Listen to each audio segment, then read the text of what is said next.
In this video, we're going to talk about significant figures, how to add and subtract them, and how to multiply and divide. So before we begin, we need to go over a few rules for significant figures. There are three of them. So the first one is non-zero digits are always significant. So that's pretty much how it sounds, like anything that's not a zero are always significant. Number two, any zeros between two significant digits are significant.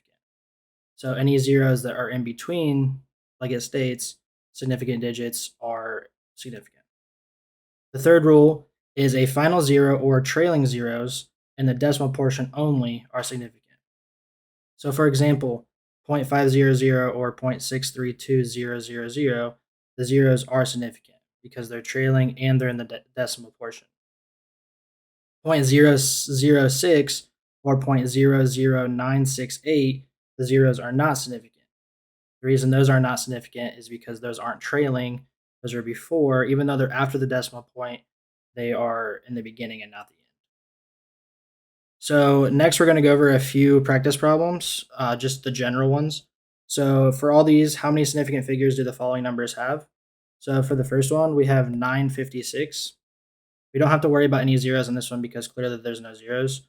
So we'll basically just count them out. We have 1, 2, 3. So there's 3 significant figures in 956. For the next one, we have 2.1390. In this case, the zero is significant because it is trailing and it's after the decimal point. So for this one, we have 1, 2, 3, 4, and 5. This has 5 significant figures. The next one is 4,390. So for this example, the zero is a trailing zero at the back, but there's no decimal point. It's not in the decimal point position. So in this case, in 4,390, that zero will not be significant. So go ahead and X that out. We'll go ahead and count 4, 3, and 9. So we have 3 total. So there's 3 significant figures in 4,390. The next problem is 0.05 or 0.500. So for this one, the zeros again are trailing and they're in the decimal position, so they will count. So in this one, we have 3 significant figures. Now the next example, 500, again, there are 2 zeros, 1, 2.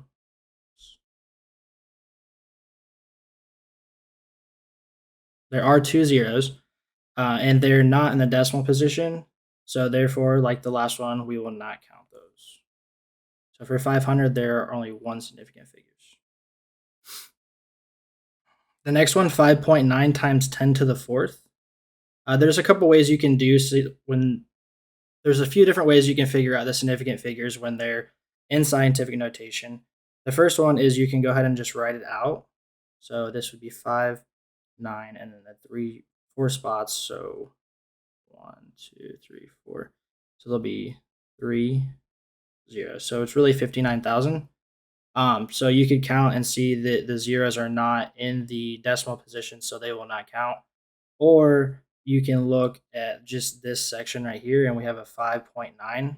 Those are both non-zeros, so those will be both significant. So for this one, we will have 2 significant figures. After a while, you do a lot of these problems and you don't have to necessarily write them out or like number them. But for this video, I want to go ahead and practice that. The next one is 0.40001. So as you can see, the zeros are in the decimal position. They're not trailing or leading. They're actually stuck in between 2 significant figures, 4 and 1. So these zeros will count. So in total, we have 5 significant figures. The next one is the same as the previous one. If we wanted to write this one out, it is 0.0017. These zeros are not trailing, they're beginning, so we will not count them.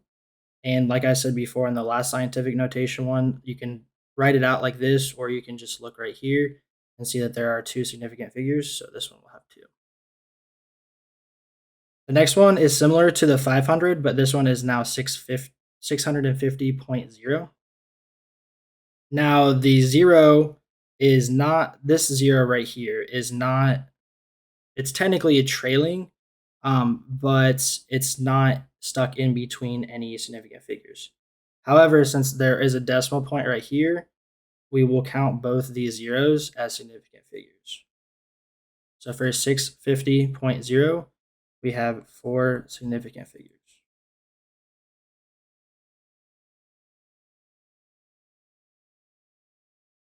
The last one I have for this first part of practice is 4.150 times 10 to the negative fourth. So again, if we write this out, 0.0004150. These zeros right here will not count because they're leading. However, we do have 3 significant figures here and then a trailing 0 right there. So for this last example, it will be 4 significant figures. Again, you can look right here and see that there are 4 significant figures there, so that's another way to do it as well. The next part we're going to talk about is how to add and subtract. Obviously, I'm sure you know how to add and subtract, but for this video, we're going to do add and subtraction and how that affects significant figures in general. So the rules for addition and subtraction are different than multiplication and division.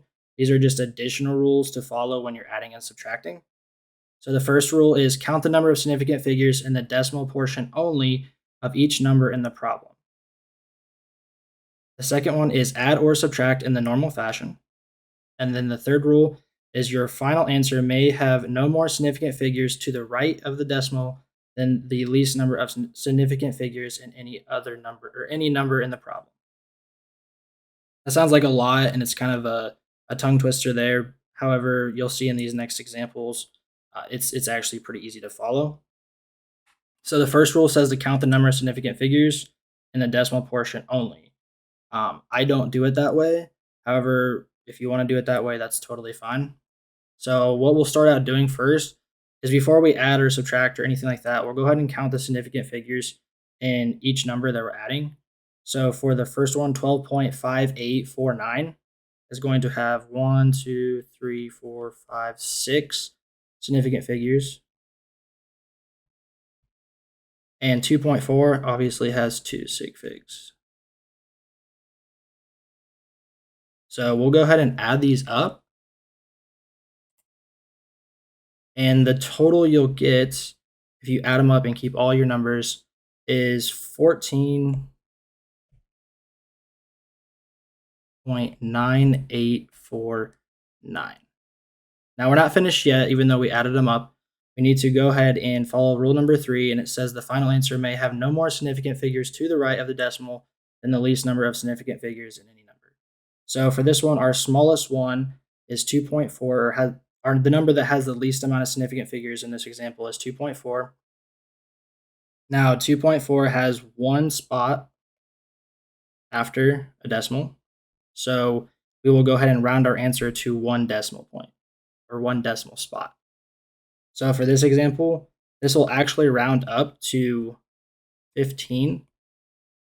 However, we need to add that 0.0 just so we have the, actually we don't need to really add the 0.0. We can just keep it as 15. So we have 2, it just happened to work out that we have 2 significant figures in 2.4, and therefore the answer will round to 2.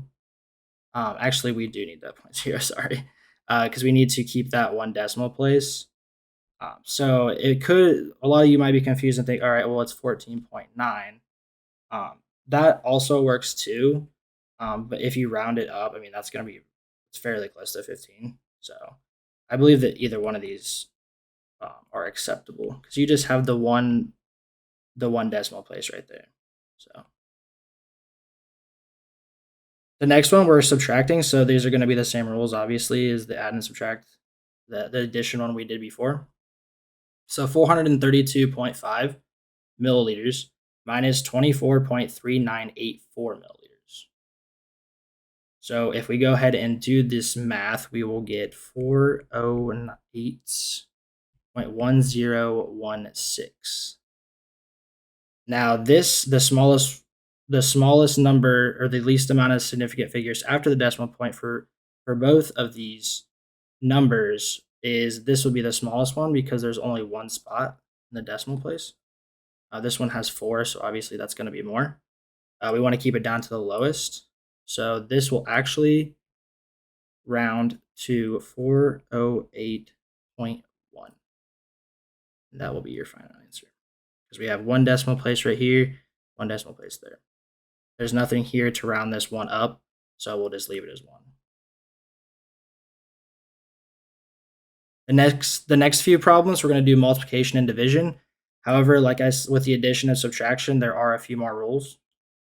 So for multiplication and division, the least number of significant figures in any number of the problem determines the number of significant figures in the answer. So in parentheses, you are now looking at the entire number, not just the decimal portion. I believe that multiplication and division is a little bit easier. They're both fairly easy, but multiplication and division, you're basically just looking for the number with the least amount of significant figures, and that's what your answer is going to be. So if there's an example right there written in the text as well. This means that you have to be able to recognize significant figures in order to use this rule. So for example, 5.26 has 3 significant figures. 6.1 has 2 significant figures. So for this first example, 246 has 3 sig figs, and 1.5 has 2 sig figs. So our final answer is going to round to 2 sig figs because that's the least amount. After doing the math, this equals 369. So like even, 369 even.